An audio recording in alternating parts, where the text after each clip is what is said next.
Every morning, the same dusty Jeep sat blocking our ranch gate, its fake police decals glinting in the sun. They called themselves the HOA Patrol, but we didn't even live in a neighborhood. Grandpa warned them once, then twice. The third time, he decided to send a message they'd never forget, and by sunset, that Jeep wasn't a Jeep anymore. It was a pile of scrap metal and a legend our small town still talks about. Before we dive into this wild tale of fake authority, rural revenge, and a grandpa who didn't play around, make sure to hit that like button, subscribe, and turn on notifications so you don't miss more stories where justice is delivered old school. Now let's get into it, because this one, it gets real fast. The ranch had been in our family for over 70 years, a stretch of land where the horizon rolled farther than the eye could see, and rules were simple. You respect the land, you respect the people, and you keep to yourself. That peace shattered one morning when a beat-up Jeep Wrangler appeared parked sideways across our main gate. It had a magnetic decal on the door reading HO Security. The only problem? There was no HOA anywhere near us. The nearest subdivision was 5 miles down the county road, and our property was outside city limits. Grandpa was the first to notice it. He was up before dawn feeding the cattle when he spotted the vehicle. At first he thought it was a lost hiker or a hunter, but when he approached he saw 2 men inside drinking coffee and scribbling on clipboards like they owned the place. He knocked on the window. They ignored him. He knocked harder, and one of them lowered his window, flashing a plastic badge that looked like it came from a Halloween store. "A routine inspection," the man mumbled. Grandpa didn't say a word, just stared, turned around, and walked back to the barn. I saw the tightness in his jaw when he came in. That was the day the first line got crossed. The next morning, they were back again. Same Jeep, same fake badges. Only this time, they were parked even deeper into our gate. Their back tires sunk into the mud from last night's rain. They'd plastered a notice of violation on our fence, hand-printed, accusing us of non-compliance with HOA landscaping standards. Grandpa let out a low, dangerous chuckle when he saw it. "Landscaping," he muttered. Our landscaping was 1,000 acres of pasture. By the end of that week, the fake HOA cops had been there 5 days in a row. Always early, always leaving a new violation. They'd leave their Jeep idling, doors open, acting like they had authority. We called the sheriff, but out here, response time wasn't fast. The deputy finally came out on the 6th day. He ran the Jeep's plates. They weren't registered to any law enforcement agency. Just 2 guys from the nearby subdivision's neighborhood watch. The deputy gave them a warning and left. We thought that would be the end of it. But it wasn't.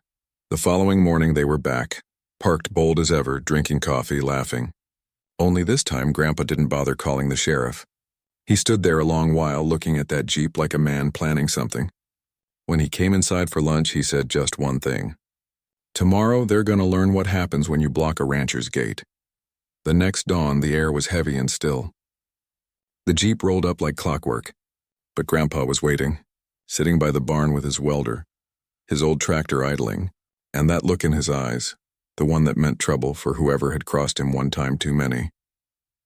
The sun hadn't fully risen when Grandpa put his plan into motion. He'd spent the night in the workshop, sharpening his tools, cleaning the chains, checking the hydraulic cutter on his old Ford tractor. I asked what he was up to, but he just said, "Gonna recycle some trash." I didn't understand until I saw the Jeep pull in again. Same fake cops, same cocky grins. They didn't even notice Grandpa walk up behind them, wiping grease from his hands. He stood a few feet away, letting them feel his stare through the rearview mirror. Finally, one of them got out, starting to say something about property inspection. That's when Grandpa turned and pointed toward the barn. I saw 2 of his old friends step out, men from neighboring farms built like oak trees, silent as stone. Behind them, the big tow chain glinted in the morning sun. The Jeep guys froze. Grandpa didn't yell, didn't argue. He simply hooked the chain through the Jeep's rear axle, climbed into the tractor, and started driving. The tires squealed, the fake cops screamed, and that Jeep lurched backward as if yanked by a giant. He dragged it 50 yards down the gravel road, straight through the puddles and over the rocks until the metal screamed. Then he stopped at the scrap pit, a spot where we dumped old machinery parts. "You like blocking gates?" Grandpa said, his voice calm. "Here's a gate you can block forever." He swung the cutter arm, pressed the lever, and the sound of crushing steel filled the air.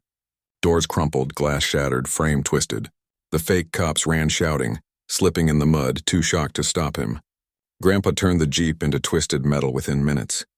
He didn't rush him, it was surgical. Each crush deliberate, like he was erasing their arrogance piece by piece. When the last piece of the hood folded in, he climbed down, wiped his hands, and tossed the HOA security decal into the dirt. "Now it's scrap," he said, and walked back to the barn. For a few hours, everything was quiet. But by noon, the real trouble began. The two men came back, this time with the actual sheriff. They screamed about destruction of property, about how Grandpa had attacked official personnel. The sheriff listened, unimpressed. He'd already seen their fake badges, their expired tags, their phony paperwork. He told them they were lucky they weren't in jail. But he also told Grandpa to maybe ease up next time. Grandpa nodded, though his eyes said he didn't regret a thing. The Jeep sat in pieces for a week. But the story didn't end there. Because a few days later, strange cars started circling the property. People taking photos from the road. Someone even tried to fly a drone over the barn. Grandpa knew it wasn't over. "They'll want payback," he muttered. "So we'll give them a show." He started setting up cameras, not for protection but for proof. Whatever came next, he planned to make sure the whole world saw it. By the end of that week, our ranch was a fortress of quiet defiance. Grandpa had mounted trail cams, wired motion sensors, and even set up floodlights aimed toward the main gate. He didn't trust the law to protect him, not after seeing how the system shrugged off those fake cops. And sure enough, one night around midnight, the headlights returned. 2 trucks this time and a small trailer. They stopped where the gate once was, where the crushed Jeep parts still lay half buried in the mud. Out stepped the same 2 men, only now they weren't wearing fake uniforms. They looked mean, desperate, and angry. Grandpa watched from the dark porch, the red glow of his cigarette ember the only light. When they started cutting the fence, he didn't move. He waited until they stepped through, until they were on his land again. Then, with one click, the floodlights roared to life. Every inch of the yard was bathed in harsh white light. The fake cops froze like deer. Cameras blinked from every post, catching every movement. And then the sound hit, a deep mechanical roar as Grandpa fired up the tractor again. But this time he wasn't dragging anything. He was towing a trailer of his own, loaded with what was left of their Jeep. He'd welded the parts into a grotesque metal sculpture, a monument to arrogance. He parked it right in front of them, the headlights reflecting off the jagged steel. "You left something behind," he said quietly, stepping down. The sheriff arrived 15 minutes later. Grandpa had already called him before turning on the lights. The men were arrested for trespassing and harassment. Turned out they'd been trying to start a private HOA over several miles of rural land, intimidating property owners into paying fees for neighborhood security. Grandpa's video footage sealed the case.